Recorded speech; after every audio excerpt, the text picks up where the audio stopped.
안녕하세요. 저는 대리 효도를 바라는 남편과 끝내 이혼을 결정하게 된 여성입니다. 대한민국 땅 아래 결혼을 앞두고 있든 말든 그 어떤 여자라도 시자가 들어가는 사람은 다 싫지 않습니까? 물론 예외도 있겠죠. 보편적으로 싫다는 비율이 더 많은 건 사실이잖아요. 저도 그랬습니다. 그래서 결혼하고 싶은 사람이 생기기 전까지 그것에 대해 늘 염두하고 있었고 결혼까지 나름 신중하게 고민을 많이 했었습니다. 남편과 잘 지내는 게 우선인 것도 있겠지만 제게는 시부모의 존재가 조금 더 중요했던 것 같아요. 그러나 결국 눈앞에 다가온 운명의 상대를 두고 결혼을 고민하는 건 생각보다 어려운 일이더라고요. 사람은 역시 경험해보지 않으면 실감을 못하고 경험을 하더라도 두 번, 세 번의 실수를 할 수도 있다는 걸 사랑하는 사람을 겪어보면서 같이 깨달았습니다. 지금은 이혼을 한 지 한 1년 지났어요. 작년의 일을 꺼내보려고 하는데 한 가지 걱정되는 건 저 스스로 우스운 꼴을 만드는 게 아닌가 싶은 생각이 살짝 들더라는 거예요.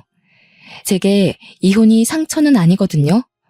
절대 입을 가볍게 놀리려는 건 아닌데 그렇게 보는 분들이 계실까봐 조금 걱정은 되네요. 타자를 치고 있는 이 순간에도 고민은 되지만 저의 최악의 이혼 시나리오를 써가 보도록 하겠습니다. 시작부터 이런 말을 하면 믿는 사람이 얼마나 될지 모르겠지만 제가 나이 26살에 결혼을 했는데 나이 32살인 현재 아이가 벌써 4명입니다. 그러니까 저는 결혼 당시 아이를 거의 1년꼴로 임신을 했고 당연히 첫째는 허니문 베이비로 낳게 되었죠. 제가 남편을 처음 만난 건 20살 때였습니다. 남편은 대학교에서 만난 복학생 선배였어요. 군 제대를 하고 온 복학생 선배의 꼬드김에 저만 넘어가서 졸업까지 사귀게 된 겁니다. 학교 졸업 후 제가 먼저 취업을 했는데 남편 졸업과 동시에 결혼 준비를 본격적으로 시작하면서부터 남편의 제안으로 저는 퇴사를 하게 되었고 그렇게 26살에 결혼을 하게 되었습니다. 결혼을 하고 첫째를 가졌을 때 남편이 제게 그런 말을 해주더라고요. 우리 아빠가 외동으로 커서 대가족이 꿈이거든.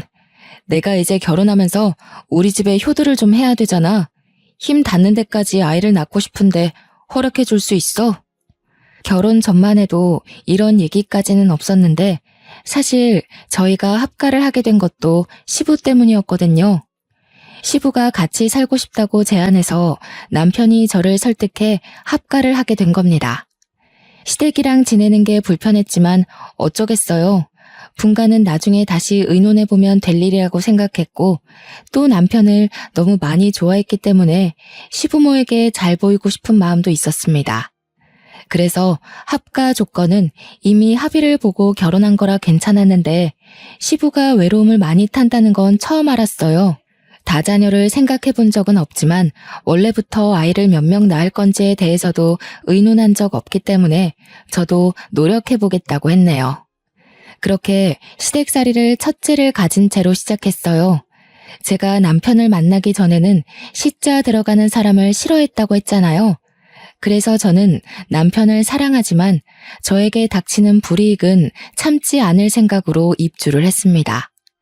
시부모가 어떤 사람인지 완벽히 알지 못하는 상태로 합가를 시작했으나 만약 제게 꼿꼿한 등살이 날아온다면 고스란히 당하는 며느리는 되지 않겠다고 다짐도 했죠. 제가 첫째를 낳자 시부는 거의 손자를 끼고 다니며 돌보았습니다. 덕분에 제가 필요한 경우가 아니면 저는 육아를 거의 시부와 분담하는 수준이었어요. 아이 덕분인지 시부는 제게 참 유연한 사람이었는데요. 남편 말대로 시부는 식구가 늘어가는 걸 참 좋아했습니다. 시부의 웃음이 보기 좋아서 저도 아이 낳는 게 딱히 힘에 부치지 않을 정도였어요.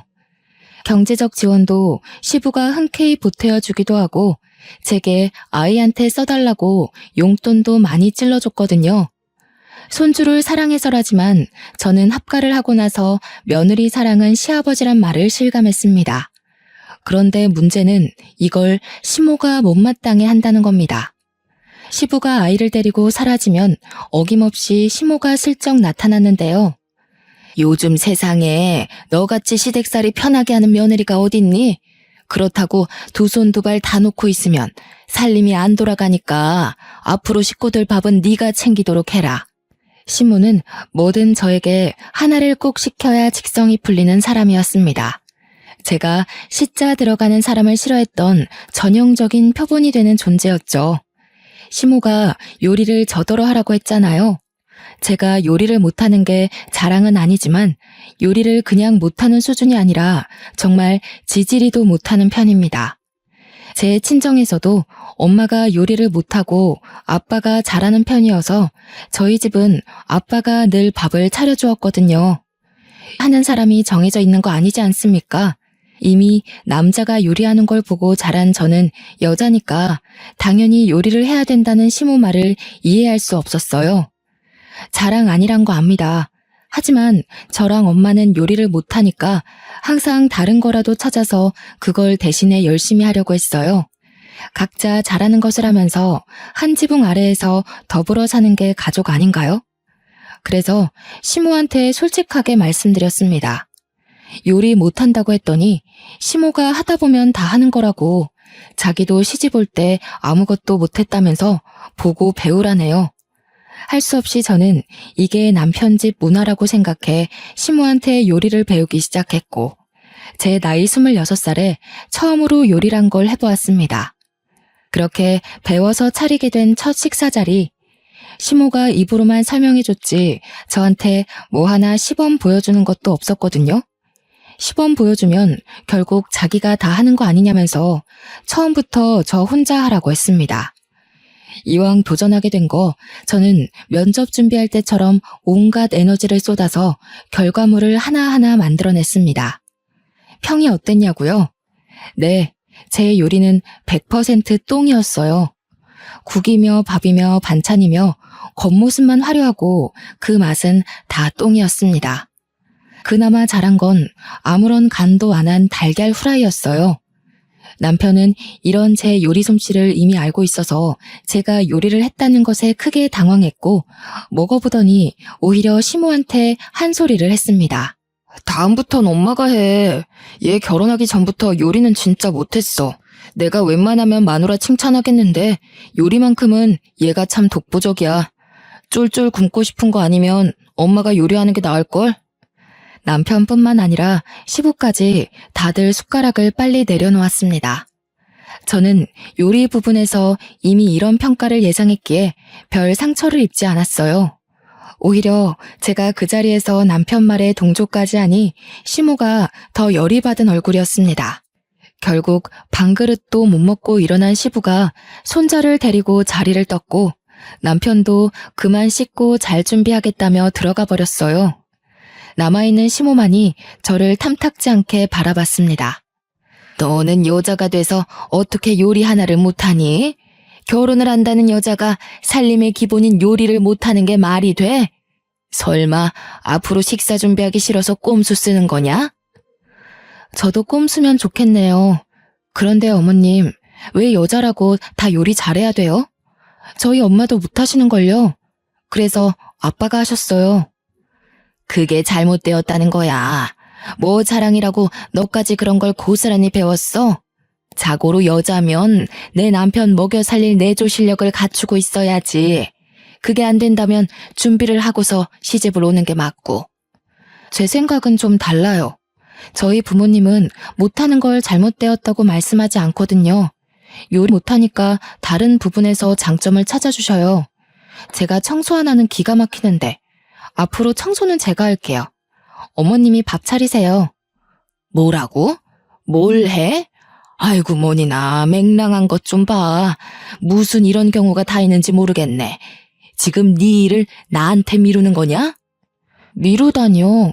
원래부터 제 일만은 아니었는걸요. 어머님이랑은 저랑 같은 여자고 어떻게 보면 같은 며느리 입장이잖아요. 그러니까 같이 하면 혼자 하는 것보다 더 효율적이지 않을까요? 저한테 계속 요리 가르쳐도 실망만 하실 텐데.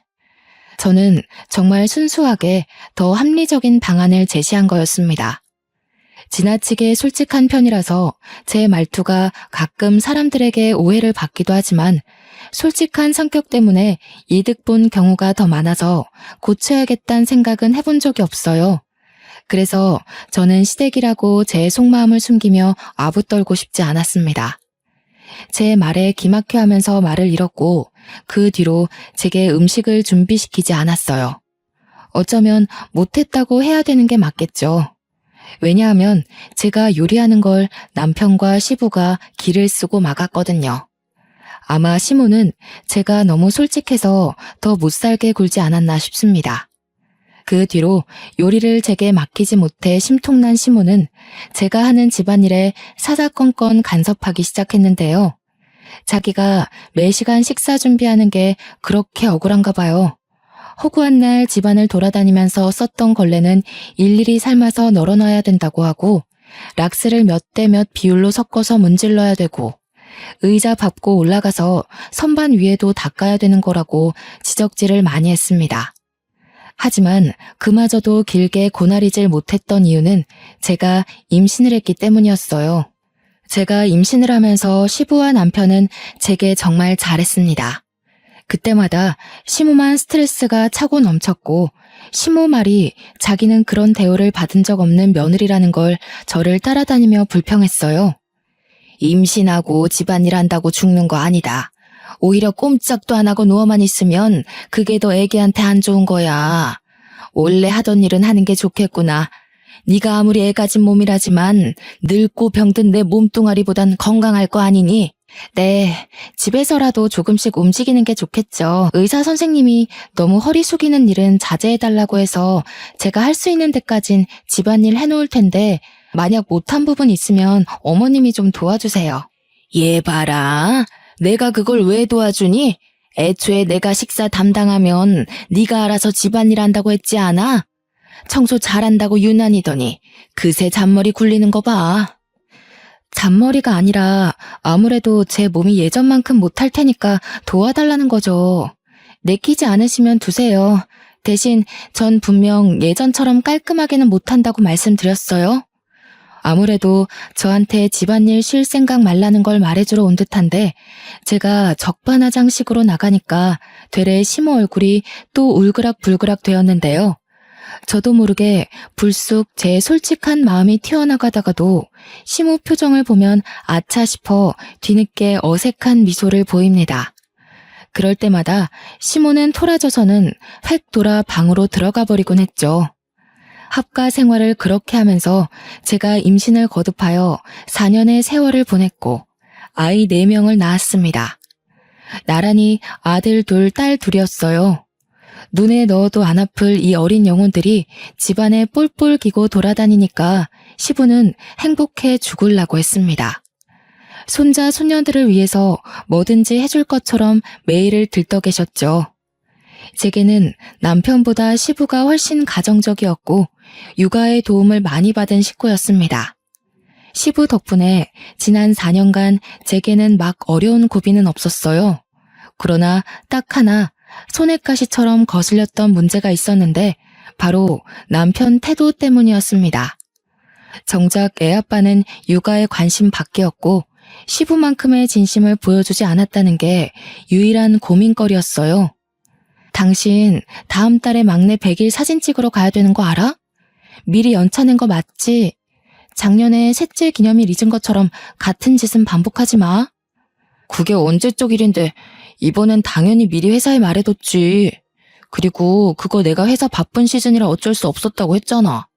아직도 담아두고 있냐?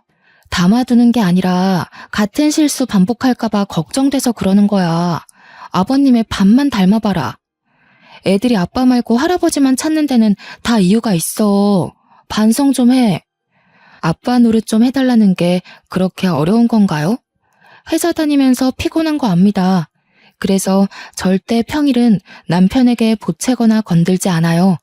오히려 아이들이 아빠를 찾으면 제가 나서서 남편이 쉴 수 있도록 아이들을 데리고 놀아줍니다. 그리곤 주말에 하루 정도만 남편에게 아이들이랑 같이 있어달라고 부탁하는 거예요. 근데 남편은 정말 아빠로서의 최소한의 노력마저 안 하려고 하더라고요. 제가 임신을 했을 때는 세상 만사 모든 걸 제쳐두고 사랑꾼인 척 다 하더니 아이를 낳고 나면 항상 저렇게 시든 꽃처럼 감정이 사라져버립니다. 시부가 없었다면 제가 어떻게 이 다자녀를 데리고 시댁에서 숨 쉴 수 있었겠습니까?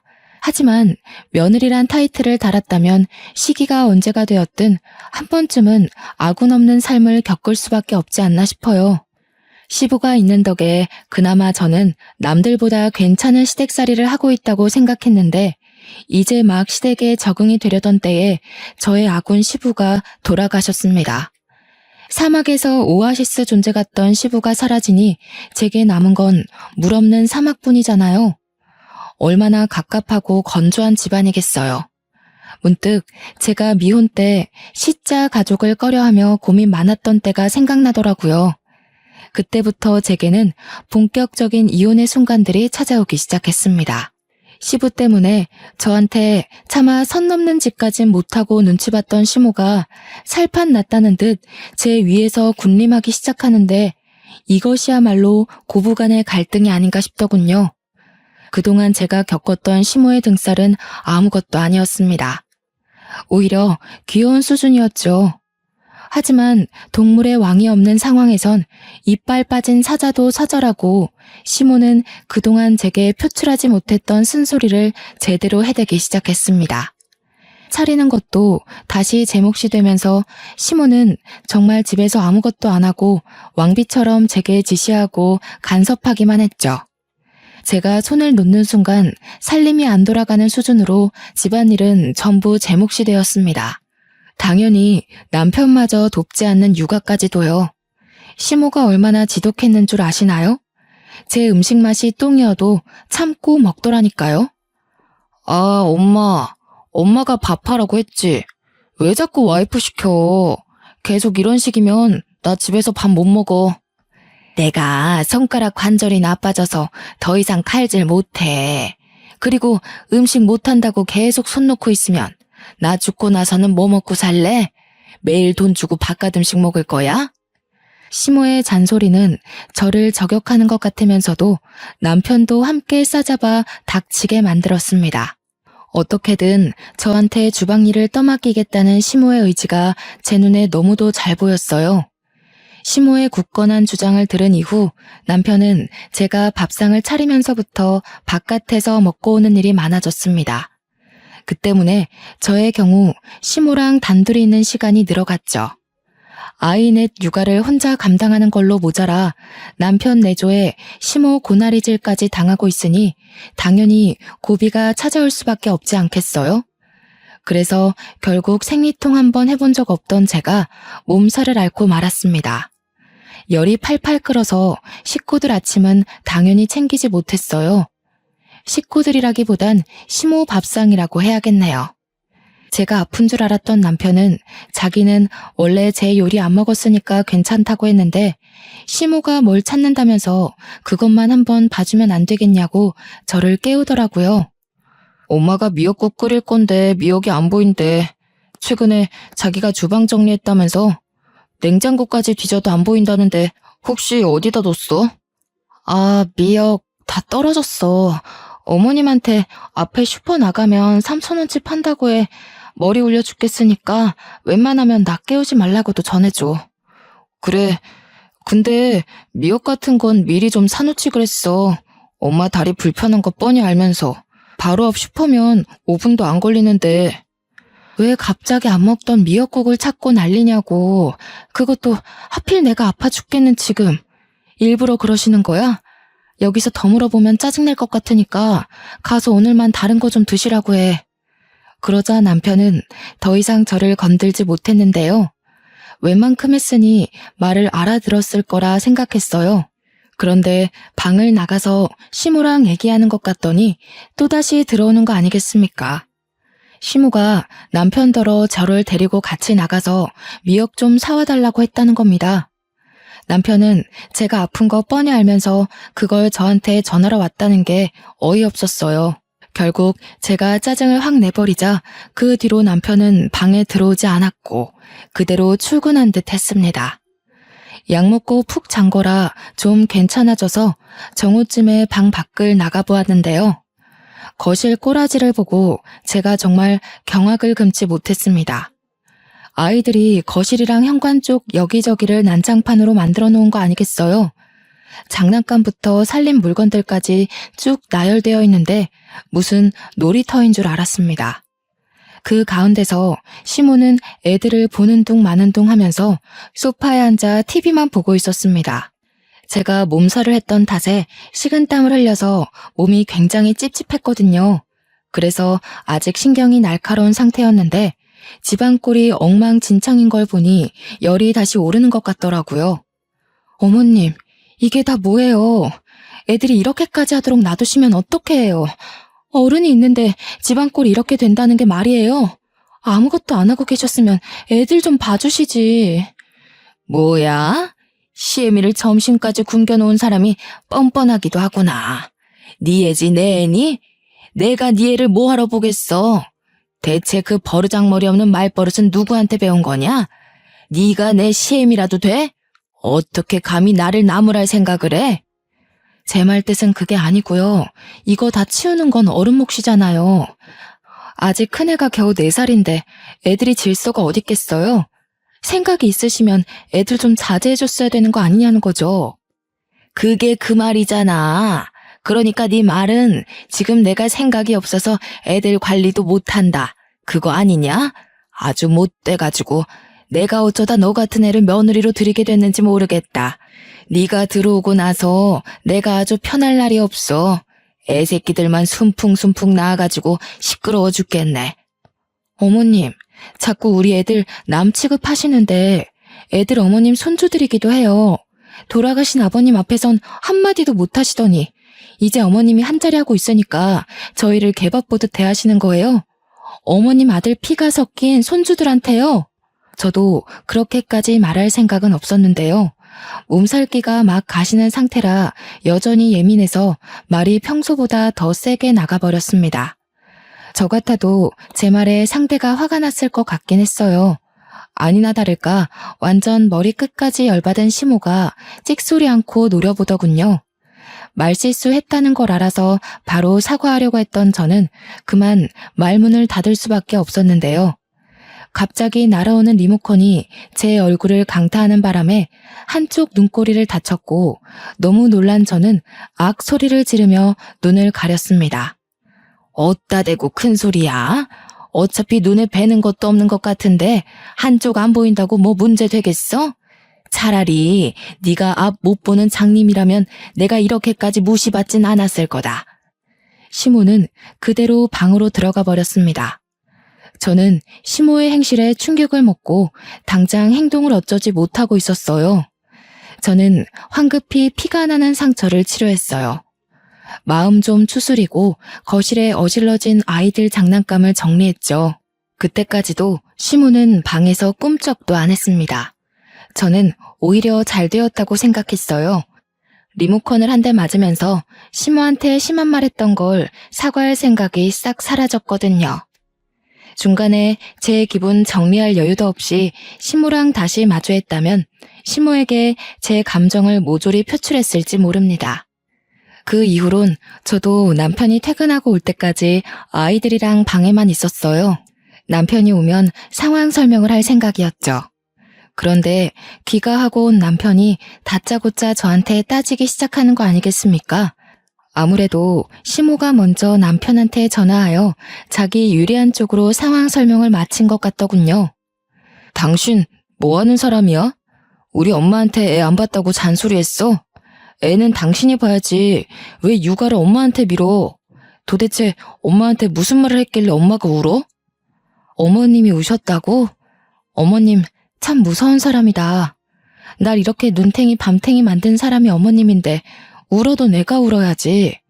당신 날아오는 리모컨 맞아본 적 있어? 나 친정 부모한테도 매질 한 번 당해본 적 없는 딸이거든? 이거 조금만 잘못 맞았어도 실명됐어. 남편은 제 얼굴을 보더니 화를 내려다가 급 당황을 하였습니다. 자기 엄마가 제게 리모컨으로 무력을 행사한 줄을 몰랐겠죠. 시모가 그걸 자기 입으로 말했을 리 없으니까요. 당황하며 잠시 말을 잃은 남편은 전보다 언성을 낮추면서 차분한 목소리로 제게 부탁했습니다. 당신 말투 센 거 아는데 엄마한테 좀 살살 말해줘. 엄마 여린 사람이라서 상처 잘 받아. 아빠 그렇게 가시고 혼자서 얼마나 쓸쓸하시겠어. 엄마가 잔소리하는 거에 성내지만 말고 한 번씩 방도 들여다봐주고 챙겨주면 엄마도 당신 좋아할 거야. 이제야 말하는데 저는 이런 입에 바른 발언들이 참 웃겨요. 남편이 저더러 시모가 불쌍하고 여린 사람이라면서 잘 보살펴달라고 했잖아요. 그러면 자기가 시모 아들로서 먼저 모범을 보여야 되는 거 아닌가요? 정작 남편은 자는 시간이나 출근하는 시간 아니면 집에 붙어있지를 않거든요. 그런데 저보고 시모에게 효심 깊은 며느리가 되어라. 너무 모순적이지 않습니까? 남편은 평소 친구랑 술도 자주 마시고 주말에 일 없을 때도 굳이 친구한테 연락 돌려서 만나러 나갑니다. 어쩔 수 없이 집에 있는 날에는 방에만 들어누워서 휴대폰만 하고 있어요. 늘상 시모에게 무관심하고 방문 한번 열어본 적 없는 불효자이죠. 하긴 자기 새끼도 나몰라라 하는 남자가 자기 엄마라고 어디 돌아보겠습니까? 저는 괜히 긁어부스럼 만들기 싫어서 남편 말을 매번 한 귀로 듣고 한 귀로 흘리기만 했는데요. 한 번은 시모가 개모임 사람들끼리 놀러 간다고 1박 2일 집을 비운 적이 있었습니다. 그때 남편이 또 입으로만 효심을 발휘하기 시작하더라고요. 엄마 지금쯤 도착했을라나? 여기서 목포까지 가는데 얼마나 걸리더라? 당신 엄마한테 전화 한번 해봤어? 도착했는지 지금 해보지. 시간이 몇 시인데 도착하셨겠지. 벌써 저녁 먹고 한잔하면서 놀고 계시겠네. 어머님이 나 좋아하는 것도 아닌데 기분 좋게 놀러 간 곳에서 내 목소리를 듣고 싶겠어? 그렇게 걱정되면 당신이 해봐. 엄마가 서운한 티 낸 걸로 아직도 마음에 담아두고 있었어? 나이 들면 다 갱년기 온다잖아. 몇 살이라도 젊은 자기가 이해 좀 해줘.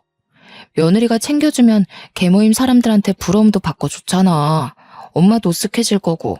이런 게 바로 불편한 관계 완화할 수 있는 기회인 거야. 이럴 때 점수 좀 따보지 그래? 남편은 항상 저런 식으로 저를 살살 굴려가며 자기 엄마를 입으로만 챙겼습니다. 입으로 효도하는 거 누가 못하나요? 입으로만 효도하는 게 효도이긴 한 건가요?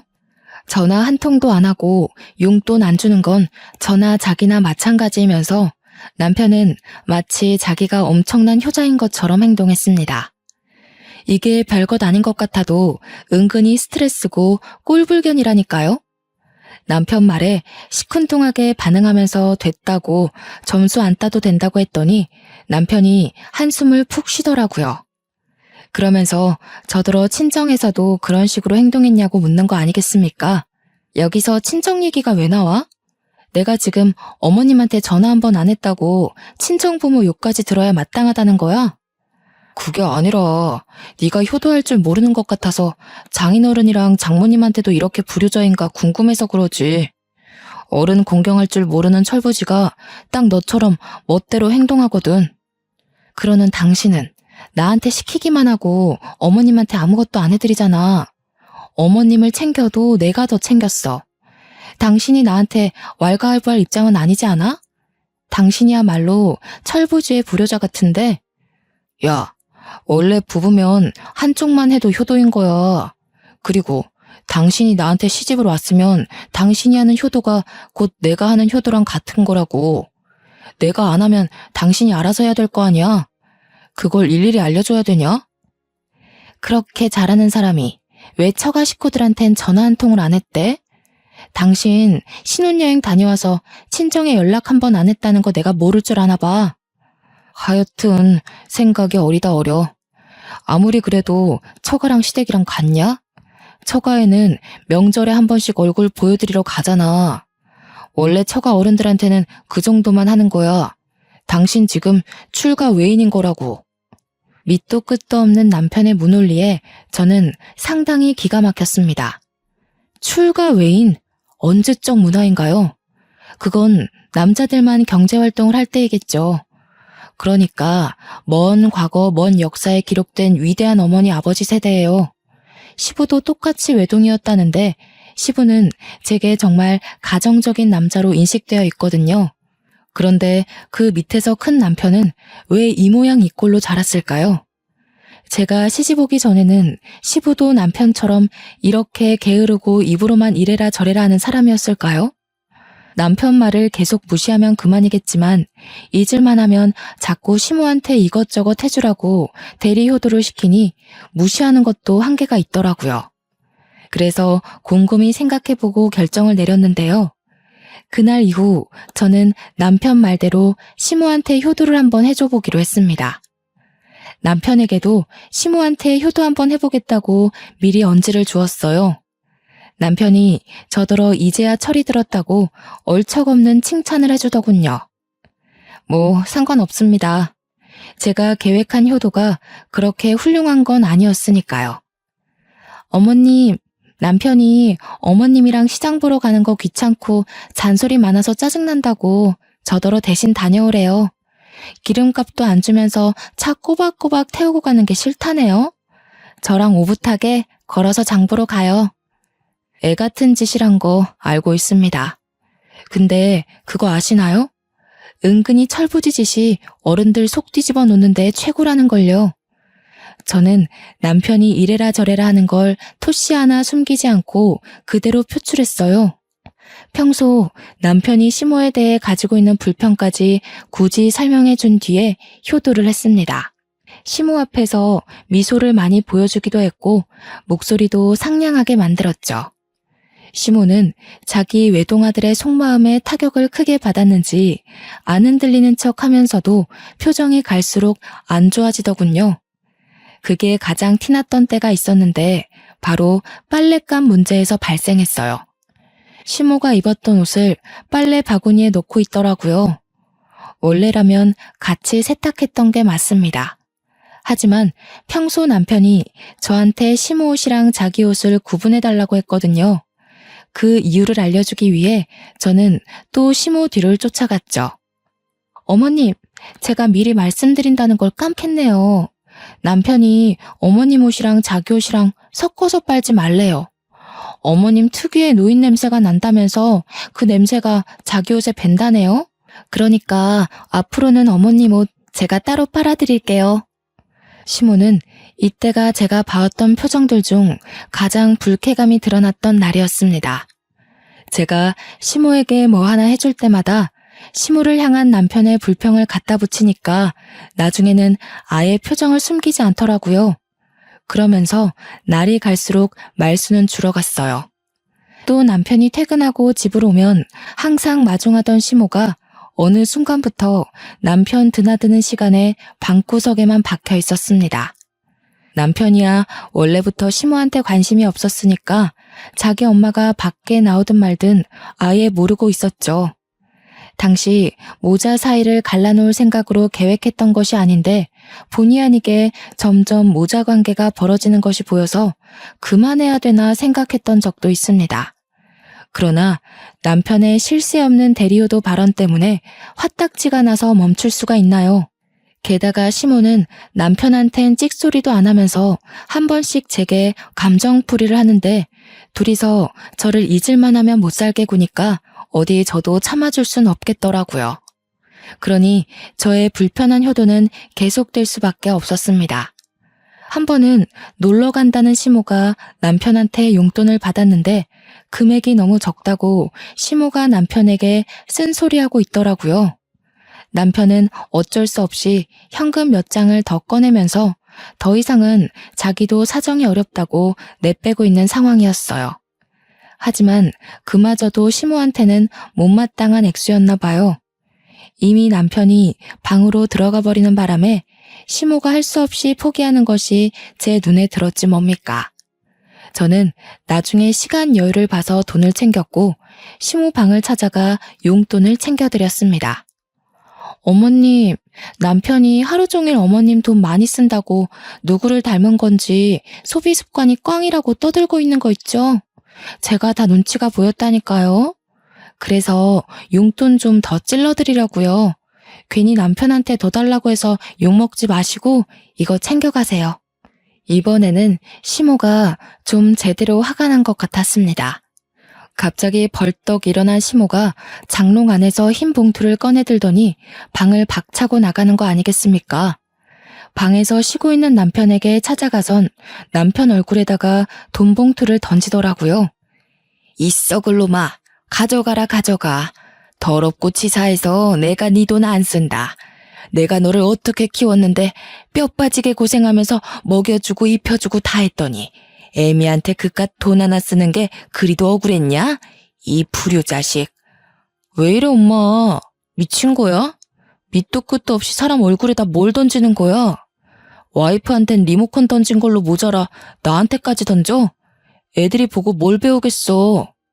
그래 미쳤다 이놈아. 감히 지 애미를 짐짝 취급해?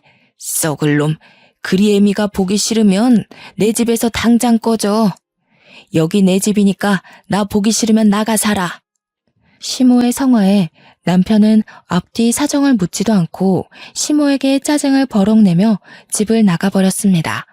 시모는 이미 닫혀버린 문에다 대고 계속 남편 욕을 해댔는데요. 저는 황급히 아이들을 데리고 방 안으로 대피했습니다. 그렇게 나갔던 남편은 내내 연락이 없더니 몇 시간 뒤에 알아서 귀가를 했는데 술을 진탕 먹고 들어왔더라고요. 아이들은 자고 있었고 저는 막 막내를 재우고 온 터라 손에 젖병을 든 채로 남편을 맞이했습니다. 왜 이렇게 술을 많이 먹었냐고 나무랐는데 남편은 저를 밀치더니 그대로 시모 방에 들어가는 거 있죠. 그러면서 자고 있는 시모를 향해 고함을 쳐서 깨웠습니다. 화들짝 놀라서 일어난 시모에게 욕을 하기 시작했죠. 그건 저도 놀랐기에 쫓아가 남편을 말렸는데요. 남편이 저한테도 욕을 하면서 갑자기 우리 친정까지 들먹이는 거 아니겠어요? 꼭 노땅들이 이래요. 세상에서 다 없어져 버려야 돼. 늙고 병든 사람들이 빨리빨리 자리를 안 비켜주니까 사회가 이 모양이지. 아무짝에 쓸모없는 것들. 엄마 같은 사람들이 이 사회에서 하는 게 뭐야? 듣자 하니 남편은 직장에서 늙은 상사한테 받는 스트레스가 많은 듯 했습니다. 자기 부모한테 효도해야 된다는 의무감과 직장 내 스트레스가 부딪혀서 이렇게 폭발해버린 것 같았어요. 저한테 대신 효도를 시킨 것도 아마 그런 이유였겠죠. 그것까진 이해해 볼 수 있었습니다. 그렇다고 제 친정 부모를 욕하는 걸 봐줄 순 없었어요. 육아를 나몰라라 하는 것도 이해할 수 없고요. 세상에 힘든 사람 자기 하나입니까? 세상 모든 사람들이 다 다른 모양으로 스트레스를 받아요. 스트레스 없이 사는 사람 한 명도 없습니다. 그런 사람들이 다 남편처럼 무책임하게 행동하지 않거든요. 다른 사람도 아니고 남편이 제 친정 부모를 욕했다는 것에 화난 저는 들고 있던 애기 젖병으로 남편 싸대기를 후려쳤습니다. 남편이 힘든 건 힘든 거고 잘못된 건 혼이 나야 하니까요. 술 기운 때문에 정신 못 차리고 있던 남편은 그대로 벌러덩 쓰러져 버렸고 점점 수면 속으로 빠져들었어요. 그러는 와중에도 남편은 시모 챙기기 귀찮다고 욕을 읊조리더라고요. 그 모습이 정말 최악이었죠. 시모는 진심으로 충격받아 자기 아들의 가슴팍을 두어 번 팼습니다. 그리곤 화딱지 나는지 베란다로 가서 분을 식이고 있었어요. 어머님, 괜찮으세요? 남편이 회사에서 스트레스가 많았나 봐요. 그래도 저희 부모님 욕까지 할 줄은 몰랐는데 솔직히 저도 실망 많이 했어요. 어머님도 놀라셨죠? 사실 남편이 제 부모님 욕은 속으로 했을지 몰라도 어머님 욕은 저한테 매일같이 하더라고요. 내가 정말 전생에 큰 죄를 지은 게지. 자식 꼴마저 저 모양이니 안 되겠다. 너희 그냥 분가하거라. 나 이렇게는 못 산다. 저런 자식 나도 필요 없어. 그건 힘들 것 같아요. 저희 부모 욕하는 남자를 쪽팔려서 어떻게 데리고 살겠어요? 그건 저희 부모님한테 불효잖아요. 이미 제가 이렇게 사는 것도 친정한테 불효인걸요. 그러지 말고 어머님이 평생 데리고 살면서 남편한테 효도하는 법 좀 가르쳐 주세요. 남편이 자기가 효도하기 귀찮다고 저한테 시키기만 하더라고요. 제 말에 대답도 못하고 얼척없어하는 시모에게 저는 빙긋 웃어주고 돌아섰습니다. 그렇게 다음날 저는 이혼서에 도장을 찍었고 기절해 있는 남편 배 위에 올려놓았죠. 이렇게 갑자기 시댁을 나오게 될 줄은 몰랐는데 상황이 마침 타이밍이었던지라 급하게 나오게 되었습니다. 제가 차가 없었는데 친정까지 가는 데는 그리 어렵지 않았어요. 택시도 잘 안 잡히는 곳이었는데 젊은 여자가 짐이랑 어린 아기들을 넷이나 달고 있으니 사람들이 택시를 양보해 주더라고요. 연락을 하고 친정으로 갔기 때문에 친정에서는 저를 목 빠지게 기다리고 있었습니다. 친정 부모님은 다른 사정은 일부러 묻지 않고 아이들을 먼저 챙겨주셨어요. 그리고 그날 저녁 남편한테 전화가 왔는데 시모한테 상황 설명을 다 듣고 연락을 했더라고요. 제가 전화를 안 받으니 문자로 성질을 내다가 회유하길 반복하면서 일관되지 못한 태도를 보였습니다. 참 가벼운 사람처럼 보였어요. 저는 이미 이혼을 결심했고 아이들을 위해서라도 제 선택을 뚝심 있게 밀고 나가기로 마음먹었기에 남편의 반성이 저를 흔들지는 못했습니다. 저는 마지막으로 남편에게 마지막 문자 답변을 남겼는데요. 도장 찍을 거 아니면 소송할 거라고 그게 더 불효일 텐데 괜찮겠냐고 했습니다. 그랬더니 남편이 한 일주일 답이 없더라고요. 제가 다시 연락을 했을 때야 합의서에 도장 찍겠다고 답변을 주었습니다. 자기도 나름대로 변호사와 면담을 가져봤나 봐요. 저한테 별다른 소송 얘기는 언급 안 하는 것을 보니 변호사도 남편한테 불리한 싸움이 될 거라고 말해준 것 같았습니다. 다른 분들은 이혼이 어땠는지 모르겠지만 저한테는 이혼까지 가는 과정이 어려웠을 뿐 막상 이혼은 간결하게 이루어졌습니다. 양육권 문제에서 시모와 남편의 의견이 대립하기도 했는데 남편이 양육권을 갖겠다는 말에 시모가 나서서 남편한테 나는 네 애 돌볼 생각 없다고 네가 일 그만두고 돌볼 거 아니면 나한테 애 떠맡길 생각 추호도 하지 말라면서 단호하게 거절했지 뭡니까. 아이들 4명을 키울 자신이 없었던 남편은 결국 제게 양육권을 넘겼습니다. 그렇게 저는 모든 걸 깔끔하게 청산하고 현재 애들 넷과 함께 친정으로 내려와 산 지 1년 정도가 되었습니다. 전 남편의 빈자리가 전혀 느껴지지 않게 잘 살고 있어요. 그런데도 걱정이 되는 건 당연히 아이들 입장이었습니다.